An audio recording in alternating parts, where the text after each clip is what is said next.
அஸ்ஸலாமு அலைக்கும். வாங்க மம்ஸ் கிச்சனுக்கு. இது வரைக்கும் என் சேனலை சப்ஸ்கிரைப் பண்ணி எனக்கு இது வரைக்கும் சப்போர்ட் பண்ணவங்க அனைவருக்குமே ரொம்ப ரொம்ப நன்றி.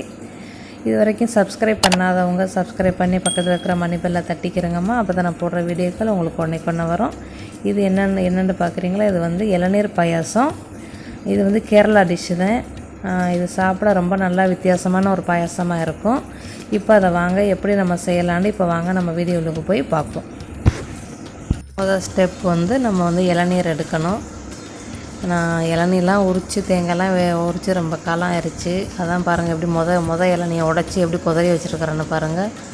சரியான டயர்டாக ஆயிடுச்சு எனக்கு. அதோட ஏதோ ஒரு 4 இளநீ 3 இளநீ உடைச்சிருப்பேன். எத்தனை உடைச்சண்டி ஆகும் கூட இல்லை. எப்போவுமே வீட்டுக்காரவங்க இதெல்லாம் செய்வாங்க.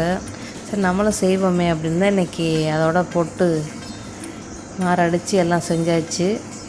இது வந்து அரை இளநீ, கொஞ்சம் தேங்காய் இருக்கும். அரையும் முக்கால் வழுக்க 3 மாதிரியான இளநீ எடுத்தம்மா. ஆனால் இவ்வளோத்தையும் ஊற்றலை. நம்மளுக்கு வேண்டியது 200 மில்லி இல்லைன்னா 300 மில்லி போதும்.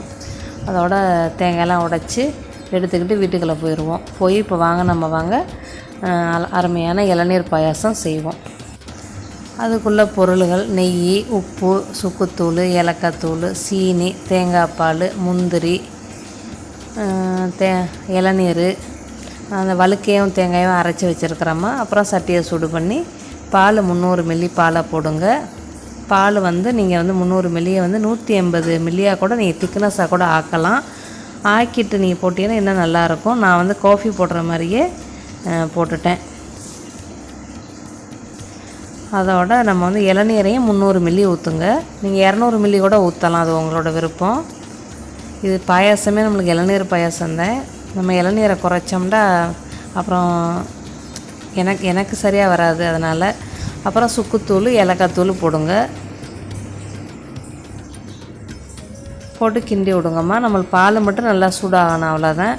அப்புறம் நம்ம அந்த வழுக்க தேங்காய் எல்லாத்தையும் அரைச்சி வச்சுருக்குறோம்ல, அது வந்து 100லேருந்து 150லேருந்து 200 கிராம் இருக்கும்மா.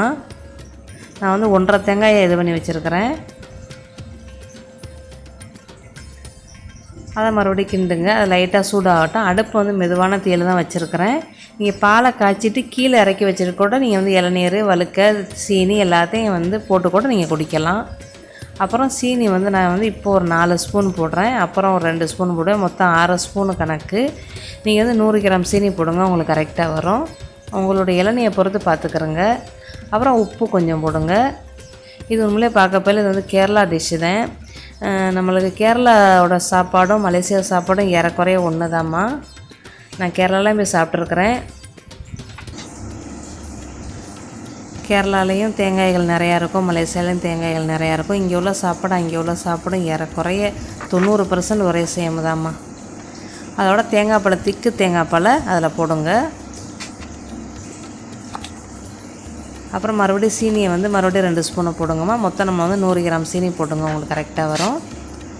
அதோட அவ்வளோதான். உங்களோட இளநீர் இனிப்பை பொறுத்து உங்களுக்கு சீனியை பார்த்துக்கிறோங்கம்மா. சீனியெல்லாம் உங்கள் ரசனைக்கு தான். சில பேர் அரை இனிப்பு குடிப்பீங்க. அப்புறம் இந்த வழுக்கையை வெட்டி வச்சுருக்கிறோம்ல, அதையும் வந்து கொஞ்சமாக போடுங்க. அது போடலைன்றாலும் பரவாயில்ல, ஒன்றும் தேவையில்லை. நீங்கள் ஒரு தேங்காய் ஒரு இளநியை கூட நீங்கள் வச்சு ஆக்கலாம். இது வந்து மொத்தம் 5 பேர் குடிக்கலாமா இது. நான் ஐஸ் பல்லில் எடுத்து வச்சு குடிச்சிங்கன்னா அவ்வளோ நல்லாயிருக்கும். நம்மளுக்கு தான் ஐஸ் ஒத்துக்கிறதுனால நான் வந்து வெதுப்பாக குடிப்பேன். புல்லுக்கு ஐஸ் பல்லில் ஊற்றி வச்சுருவேன், அதுங்க குடிக்கிங்க. அதோட சூடாகட்டும். நம்ம வந்து நெய்யில் 1 ஸ்பூன் நெய்யில் வந்து முந்திரி, பாதாமை வந்து வறுத்து வச்சுருக்குறோம். பாதாம் இல்லை, முந்திரி மட்டும் வறுத்து வச்சுருக்கிறேன். அதை போடுங்க, சரியா? பாதாம், முந்திரி, நீங்கள் கிஸ்மிஸ் என்ன வேணாலும் நீங்கள் போட்டுக்கரலாம், அது உங்களோட விருப்பம். அதோட அவ்வளோதாம்மா, முடிஞ்சிருச்சு. கொஞ்சம் ஆறட்டும். ஆறினப்புறம் நீங்கள் எடுத்து குடிங்க. இது ஐஸ் பல்லில் வச்சு குடிக்கிறனாலும் குடிக்கலாம். ஒரு 1 ஹவர் ஐஸ் பல்லில் வச்சிங்கன்னா நல்லாயிருக்கும், சரியா? அவ்வளோதாம்மா. மீண்டும் சந்திப்போம். பிடிச்சிருந்தா லைக் பண்ணுங்கள், ஷேர் பண்ணுங்கள், சப்ஸ்கிரைப் பண்ணுங்கம்மா. Thank you. Subscribe JJmum'skitchen. Bye. See you. Bye.